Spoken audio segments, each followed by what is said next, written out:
একটা কথা। জি আম্মা। আফজাল উকিলের সাথে তোমার কি কোনো ঝামেলা হয়েছে? ঝামেলা? হ্যাঁ, কোনো ভুল বোঝাবুঝি কিংবা রাগারাগি? হ্যাঁ, তা একটু হয়েছে। সে আমাকে পরিষ্কার জানিয়ে দিয়েছে আমাকে সে সাহায্য করতে পারবে না। কাজটা কিন্তু তুমি একদমই ভালো করনি। এই মুহূর্তে শত্রু বাড়িয়ে লাভ কি? সে হয়তো কথাগুলো ভাইজানের কানে তুলতে পারে। ডাক্তার আর উকিল আফজাল সাহেব ছাড়া তার কাছে কাউরেই যেতে দেওয়া হয় না। উকিল সাহেব বললেন কোনো কথাই সাহেব আর এখন বলেন না, শুধু মাঝে মাঝে মাঝে মাঝে শুধু একটা কথা বলে, একবার আমি বিশাখাকে দেখতে চাই। 10 মিনিট 10 মিনিট সময় দিলাম আমি তোমাকে। এই 10 মিনিটের মধ্যে মানেই বাড়ি ছেড়ে চলে যাবে। 10 মিনিট সময় দিলাম আমি তোমাকে। এই 10 মিনিটের মধ্যে মানেই বাড়ি ছেড়ে চলে যাবে, না হলে কিন্তু আমি তোমাকে। আম্মা, আমাকে ভুল বুঝবেন না আম্মা, আমি যা বললাম তাই করো। 10 মিনিট।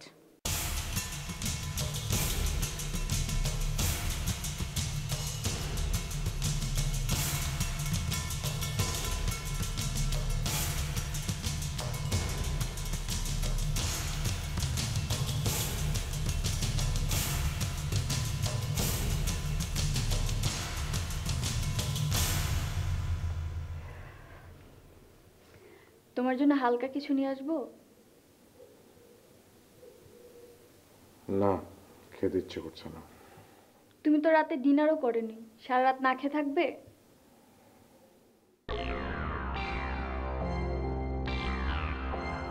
কি হলো, কথা বলছো না কেন? আমার জীবনের সবচেয়ে বড় ব্যর্থতা কি জানো তানিয়া? কি? তুমি আমার লাইফ পার্টনার, কিন্তু তুমিই আমার ভেতরের কষ্টটা বুঝতে পারো না। না বললে বুঝবো কি করে? বললে তো পরও বুঝতে পারে। এত ঘুরিয়ে ফিরিয়ে কথা না বলে সহজ করে বলো তো কি হয়েছে? আমি একটা সিদ্ধান্ত নিতে চাচ্ছি তানিয়া। কি সিদ্ধান্ত? নিজেকে জানবো, নিজ সীমায় চলবো, নিজ আওকাতে জীবন চালাবো। বুঝতে পারলে না তো?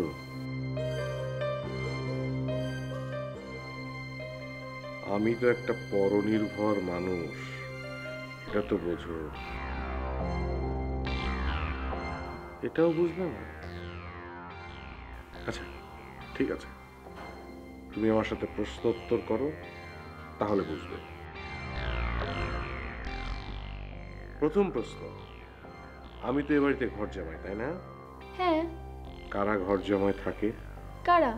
যারা রিক্ত, নিঃস্ব, সর্বহারা। ও, আমি কি রিক্ত, নিঃস্ব, সর্বহারার জীবন কাটাচ্ছি? না।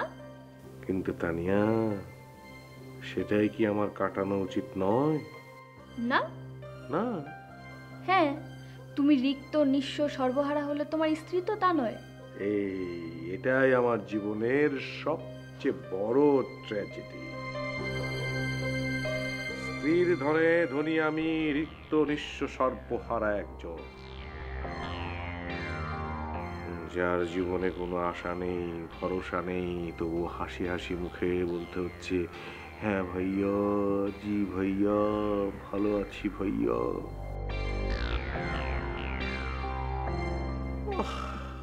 কেন যে সেদিন সরাসরি গুলিটা আমার বুকে বিদ্ধ হলো না? আশাহীন, ভরসাহীন জীবন আর টানতে ভালো লাগছে না তানিয়া। আশ্চর্য, তোমার মনে তো দেখছি অনেক দুঃখ। সে তো জন্ম থেকে আজন্ম দুঃখ বহন করা মানুষ আমি। আজ আমাকে সবচেয়ে বড় দুঃখিত করে দিলেন আমার শ্রদ্ধেয়া শাশুড়ি আম্মা। আম্মা? কি করেছেন আম্মা? কথাটা তোমার সামনেই তো আম্মা দিয়েছিলেন, তাই না? কোন কথা? বড় ভাইয়ার গুলির হাত থেকে মেজ ভাইয়াকে বাঁচানোর কারণে পুরস্কার হিসেবে আম্মা তার অর্ধেক সম্পত্তি আমাকে লিখে দেবেন। হ্যাঁ হ্যাঁ, আমার সামনেই বলেছিলেন আম্মা।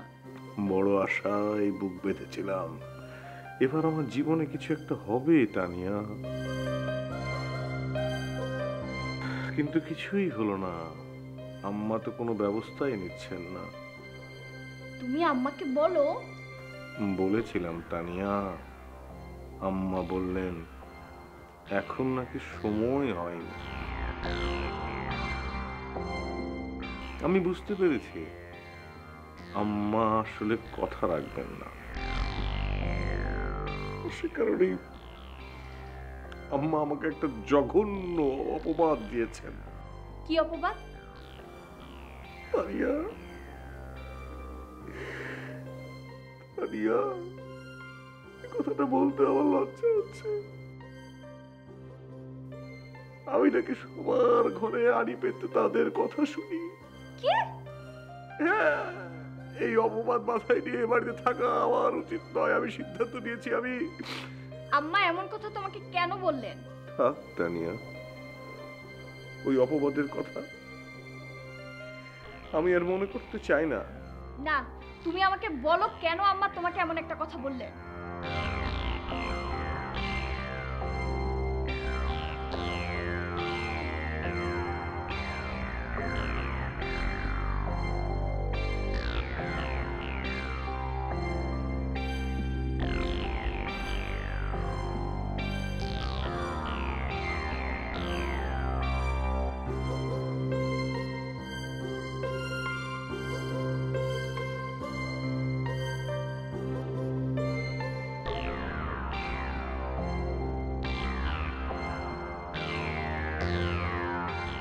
বিষয়টাকে আপনি যত সহজ মনে করছেন বিষয়টা আসলে তত সহজ আম্মা, নয়।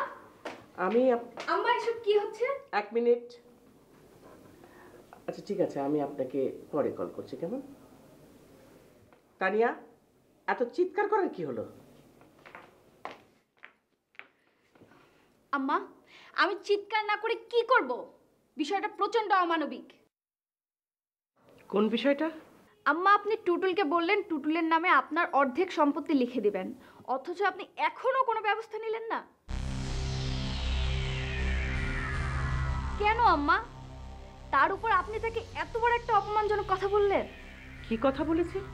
সে নাকি ঘরে ঘরে আড়ি পেতে কথা শুনে। কথাটা কি বলার আগে আপনার একবার ভাবা উচিত ছিল না যে সে আপনার মেয়ের জামাই?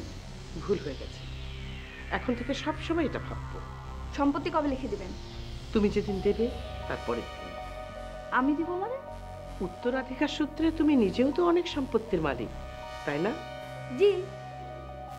তুমিও তো পারো তোমার স্বামীর নামে কিছুটা লিখে দিতে, তাই না? আমার আসলে মনে হয় আমাদের সামনাসামনি বসে কথা বলা উচিত। আমার কিন্তু সেটা মনে হচ্ছে না। তোমার মনে হচ্ছে না? না, আমার যা বলার সেটা আমি তোমাকে পরিষ্কার করে বলেছি। সিদ্ধান্ত যা নেবার সেটা তোমার নেবার পালা। এটা তো একটা জিদের কথা বলছো।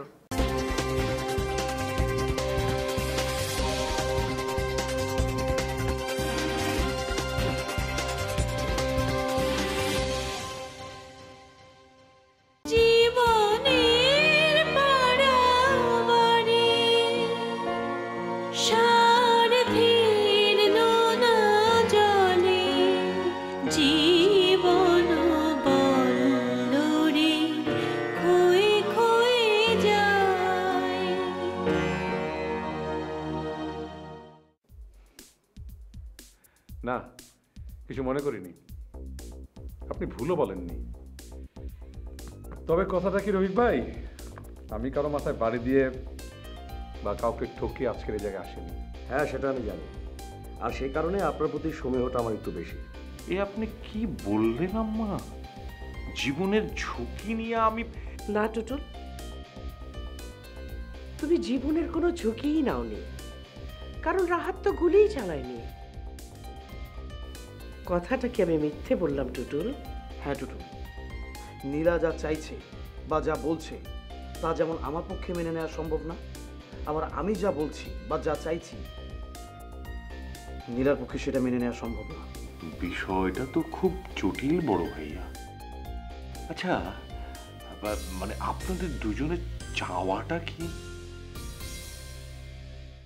কথাটা আবার জানা দরকার বড় ভাইয়া, তাহলে হয়তো আমি একটা সমাধান খুঁজে বের করব। বলুন বলুন, কোনো লজ্জা করবেন না। টুটুল, টুটুল, প্রবলেমটা এখান থেকে শুরু না, প্রবলেমটা শুরু হচ্ছে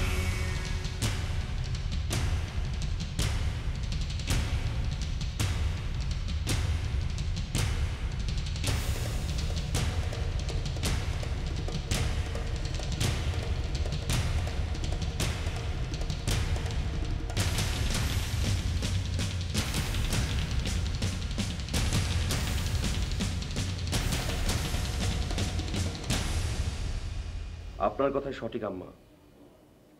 ওই বেটা লতিফ অবশ্যই কোনো উদ্দেশ্য নিয়ে হাজির হয়েছে, কিন্তু আফজাল আঙ্কেল কি করে? হ্যাঁ, ঠিক এই জায়গাটা আমি মেলাতে পারছি না। উকিল সাহেব লতিফের সঙ্গে আমি ঠিক বুঝে উঠতে পারছি না বিষয়টা। মেলাতে আমিও পারছি না আম্মা। আফজাল আঙ্কেল আমাকে রীতিমতো থ্রেট করে কথা বলেছে। কি বলে ভাইজান? তোমাকে থ্রেট করেছে? আহা, চুপ করো না। কেন কেন সে তোমাকে থ্রেট দিল? বুঝতে পেরেছি, তুমি নিশ্চয়ই উল্টাপাল্টা কিছু বলেছিলে। না, তোমাকে নিয়ে আর পারা যায় না। আমি যত চেষ্টা করছি কৌশলে কাজটা শেষ করতে, তুমি বারবার সেটাকে নষ্ট করে দিচ্ছ। উকিল সাহেবকে খেপিয়ে কোনো কিছু করা সম্ভব নয়, কেন সেটা তুমি বুঝতে পারছো না? বুঝতে পারছি না কারণ আপনার এইসব অর্থহীন কৌশল আমার ভালো লাগছে না আম্মা। কৌশল কৌশল করে আপনি সময় নষ্ট করছেন। কাজের কাজ কিছুই হচ্ছে না, আর হবে যে তারও কোনো সম্ভাবনা দেখছি না। হবে, অবশ্যই হবে। তুমি ধৈর্য ধরো। আর ধৈর্য ধরার মতো অবস্থা আমার নেই আম্মা। আমি পরিষ্কার দেখতে পাচ্ছি আপনার কৌশলের অপেক্ষায় থাকলে শেষ অবধি ভিক্ষার ঝুলি নিয়ে রাস্তায় নামতে হবে। তাহলে কি করতে চাও তুমি? সেটা আর আমি আপনাকে বলবো না আম্মা। আপনি আপনার কৌশল করেন, আমি আমারটা দেখছি। দাঁড়াও রবি,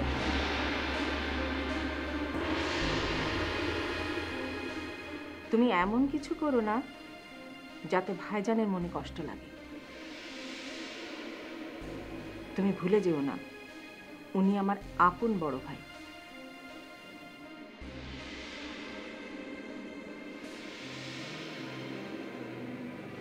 আম্মা, আমার মনে হচ্ছে উকিল সাহেব বড় কোনো ষড়যন্ত্র করছে। আমাদের দ্রুত কিছু করা উচিত। আম্মা, ভাইজান মনে হয় ঠিক কথাই বলেছেন। আম্মা, আপনি ভাই ভাই করছেন, কিন্তু মামা কিছু মনে করবেন না আম্মা, মামা কিন্তু আপনার কথা ভাবেনি। যদি ভাবতেন তাহলে নিশ্চয়ই আমাদের জন্য কিছু একটা করতেন। একটু চিন্তা করে দেখেন তো আম্মা, আমরা কোথায় দাঁড়িয়ে আছি। হ্যাঁ, এটা ঠিক, মামা আমাদের লালন পালন করেছেন, কিন্তু আমাদের জন্য স্থায়ী তো কিছু করলেন না। আমাদের কথা একটু ভাবেন আম্মা। ভাইজান, আমরা কিন্তু সব শূন্যের উপর দাঁড়িয়েছি।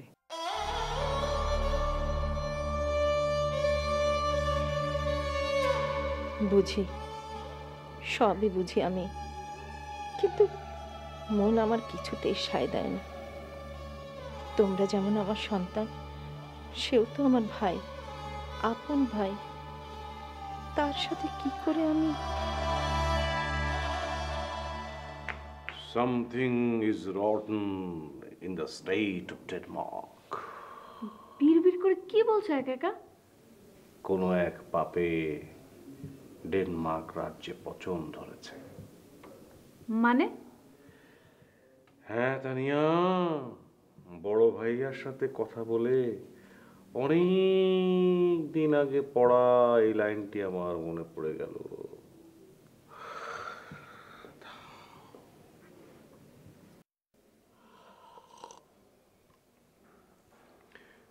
বুঝতে পারলে না তো তানিয়া, এই বাড়ির অবস্থা খুব ভালো না। আমার তো মনে হয় এই সংসার ধ্বংসের দ্বার প্রান্তে এসে দাঁড়িয়েছে। এই, তুমি আমাকে ভয় দেখাচ্ছ কেন? কি হয়েছে বলবে? যতটুকু বুঝলাম, বড় ভাই আর ভাবির ডিভোর্স অবশ্যম্ভাবী। কি? হ্যাঁ, বড় ভাইয়ের কাছে যা শুনলাম তাতে দুজনের এক হওয়ার আর কোনো চান্স নেই। সত্যি বলছো তুমি? সত্য মিথ্যা জানি না, তবে আমার তাই মনে হচ্ছে। তুমি তো জানো আমার মনে হওয়াটা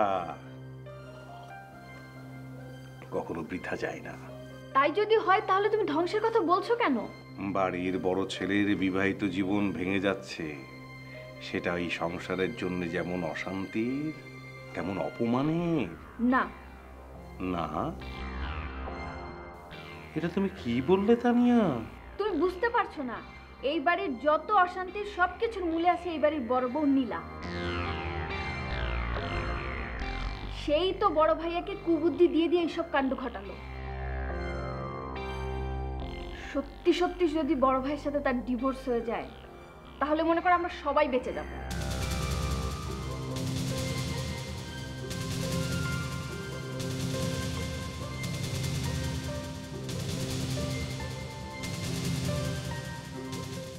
আমরা এত ভালো ছিলাম, সব ভাই বোনেরা একসাথে মিলেমিশে, ওই সব কিছু নষ্ট হয়ে যাচ্ছিল শুধু ওই একজনের জন্য। কিন্তু টুটুলের কাছে কথাটা যখন শুনলাম। কথাটা কি সেটা কিন্তু তুমি এখনো বলনি তানিয়া। বড় ভাবিকে তুমি নাকি ডিভোর্স করছো?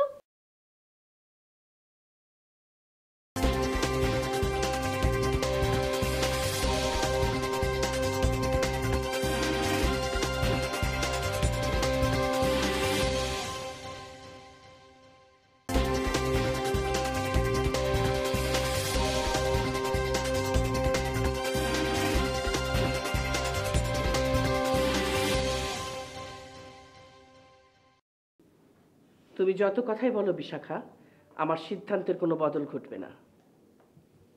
এটা নিতান্তই আপনার অভিমানের কথা আম্মা। অভিমান? আমি কার সাথে অভিমান করব বলতে পারো? আমার সন্তানই যখন আমাকে। এক সন্তানের দায়িত্ব আপনি বাকি সব সন্তানদের উপর চাপিয়ে দিতে পারেন না আম্মা। আর তাছাড়া রাহাত না হয় একটা ভুল করেই ফেলেছে, তাই বলে। একটা ভুল? আর তুমি ভুলই বা কাকে বলছো বিশাখা? সত্যি সত্যি যদি রাহাত কোনো ভুল করত তাহলে আমার দুঃখ ছিল না। ও যা করছে বুঝে শুনেই করছে। না আম্মা না, রাহাত বোকা, ও অন্যের বুদ্ধিতে নাচছে, সে আপনিও ভালো করে জানেন।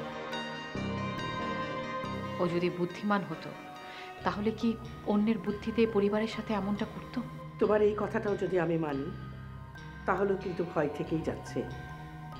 ও যে আবার এমন ভুল করবে না। যাতে না করে সেজন্যই তো ওকে কাছে কাছে রাখতে হবে আম্মা।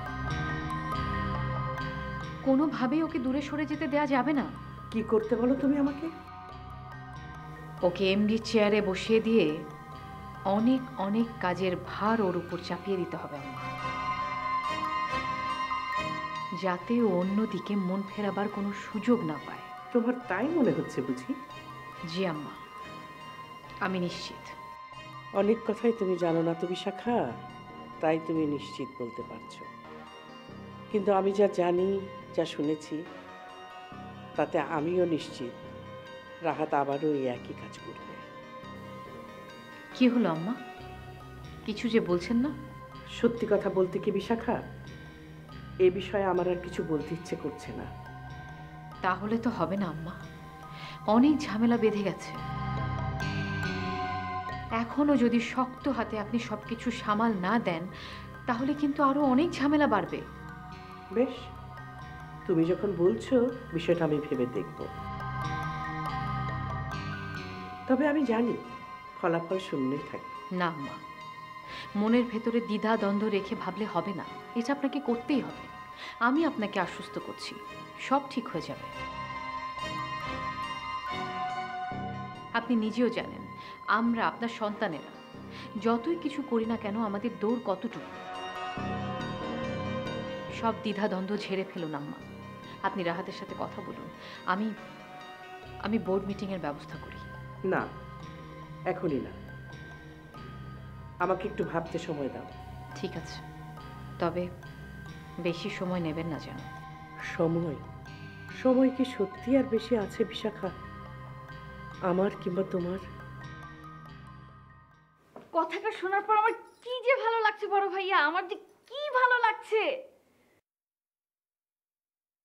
আমরা এত ভালো ছিলাম সব ভাই বোনেরা একসাথে মিলেমিশে, ওই সব কিছু নষ্ট হয়ে যাচ্ছিল শুধু ওই একজনের জন্যে। কিন্তু টুটুলের কাছে কথাটা যখন শুনলাম। কথাটা কি সেটা কিন্তু তুমি এখনো বলনি তানিয়া। বড় ভাবিকে তুমি নাকি ডিভোর্স করছো?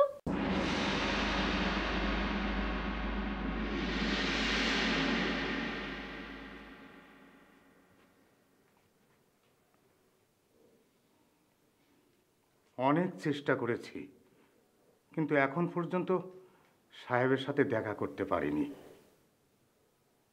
এই হেনা বাবু আর তার ছেলে দুটো, কি বলবো বৌরানী, অমানুষ অমানুষ। তারা কি করতে চায় জানেন? উকিল সাহেবরে কি সব দলিলপত্র বানাতে বলল, তাতে সাহেবের সই নেবেন। তবে উকিল সাহেবও একজন মানুষ, যেমন সৎ তেমনি। বিশাখার কাছে যে উইলগুলো এসছে সেগুলো কি এই উকিল সাহেবই করেছেন? আমাকে তো তাই বললেন উনি। বৌরানী, উকিল সাহেব একবার আপনার সাথে দেখা করতে চায়। না,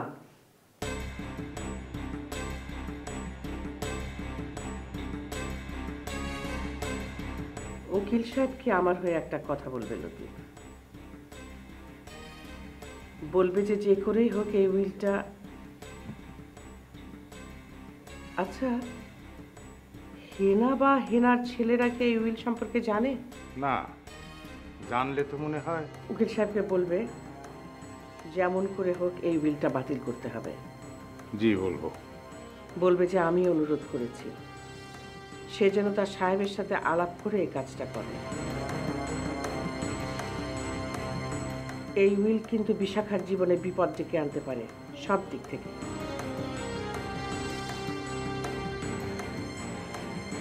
হেনার ছেলেদের সম্পর্কে যেসব কথা শুনলাম, তাতে করে ওরা যদি বিশাখার কথা জানতে পারে। ভয় তো আমিও পাচ্ছি বৌরানী, দুই দিক থেকেই। ওরা বিশাখার কথা জানলেও বিপদ, বিশাখা জানলেও বিপদ। তাই তো অনেক চেষ্টা করছি একবার সাহেবের সাথে দেখা করতে। ভয় তো সেখানেও আছে বৌরানী।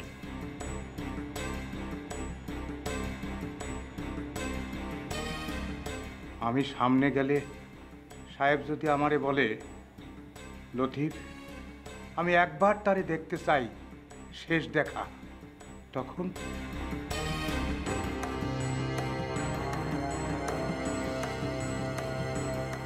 মৃত্যু পথযাত্রী একজন মানুষের অনুরোধ কি করে ফেলবো আমি? মাঝে মাঝে তাই তো মনে হয় দরকার নেই সাহেবের সামনে যাওয়ার, কিন্তু আবার মনে হয় যেতে হয়, যাওয়াটা জরুরি। কি যে দোটানায় পড়ে গেছি আমি বৌরানী। বৌরানী, একবার একবার কি বিশাখাকে? না,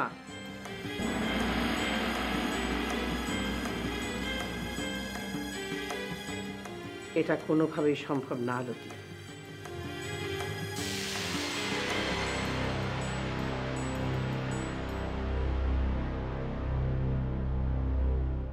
চান্দা, কাজটা কিন্তু মোটেও ঠিক হচ্ছে না। এই বিষয়টা কিন্তু আমাদের পরিবারের কেউই ভালোভাবে নেবে না। না নিলে আমার কিছু করার নেই। এটা তো তুমি একটা দায়িত্বহীনের মতো কথা বললে। পরিবারে বাস করতে হলে কিছু দায় মানতে হয় চান্দা। আমার পরিবার তো তুমি। আমার চাকরি করাতে তোমার কোনো সমস্যা আছে?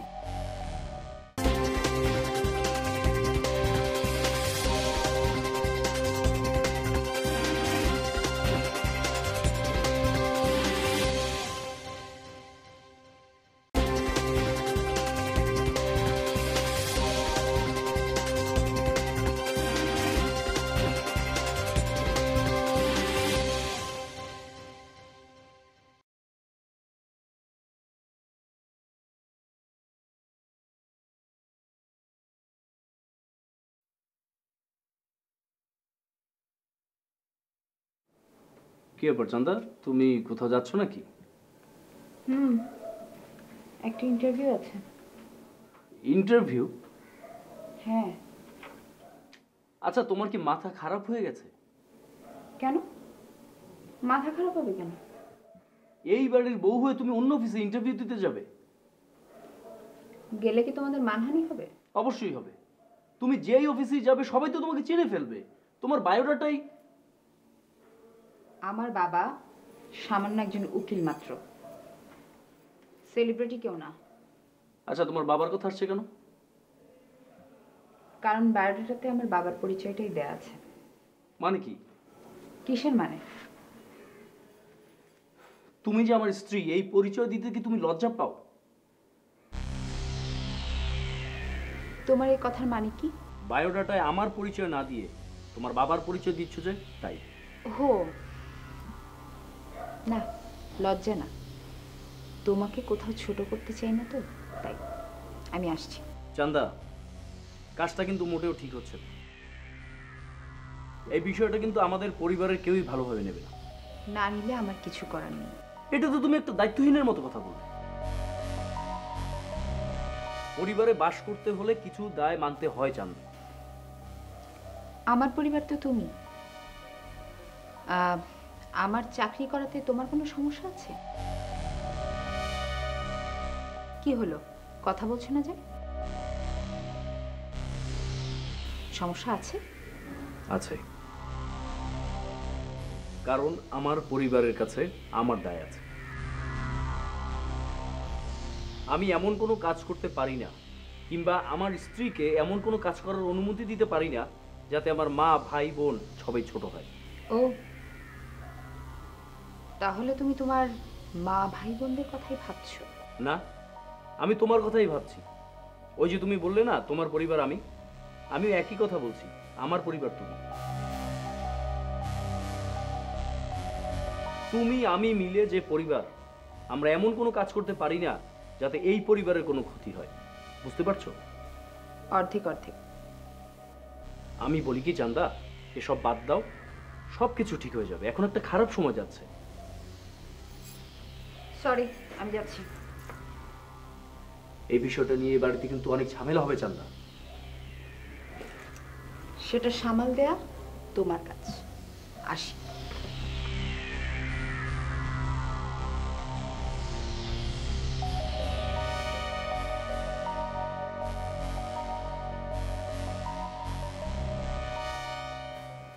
অনেক তো অনুরোধ করলাম, কিন্তু কিছুতেই বৌরানী রাজি হচ্ছেন না। তুমি আমি শুধু অনুরোধই করতে পারি, কিন্তু তারা যদি না চায়।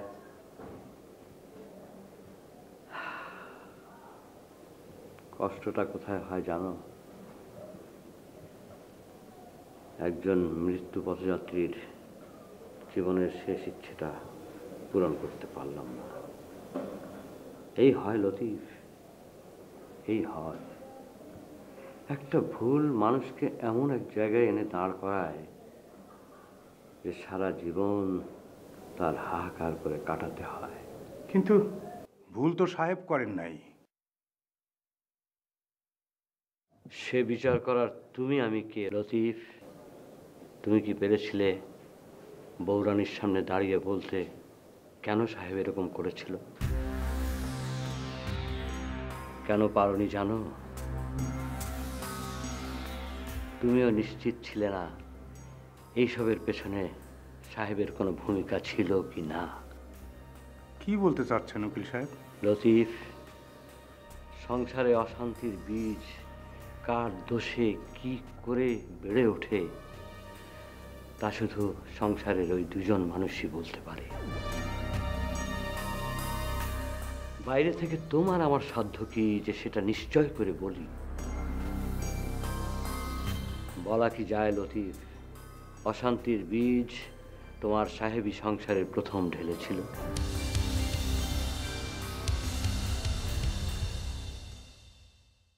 শুধু বিশাখা আর বৌরানী নয়, তুমি। অশান্তি তো আরো অনেকের জীবনে হবে আঙ্কেল, এমনকি আপনার জীবনেও। কি বলতে চাও তুমি? এত কিছু ঘটিয়ে ফেললেন আঙ্কেল, আর আমি কিছুই টের পেলাম না। সত্যি কি আপনি কিছুই জানেন না আম্মা? কিসের কি জানি না আমি? কি হলো রাহাত, হাসছো কেন তুমি? আপির বুদ্ধির খেলা মনে করে হাসছি আম্মা। বুঝলাম না তোমার কথা। আপনি কি আমার কথাটা বুঝতে পারলেন আম্মা? আর রাহাতের দলিলটা সই করা এই জন্যই প্রয়োজন, রুবায়েতের সাথে আপনার আর আপনার সাথে রুবায়েতের সমস্যাটা কি? আপত্তি থাকলে বলার দরকার নেই। না না, আপত্তি নেই, তবে এটা এই মুহূর্তে বলা সম্ভব না।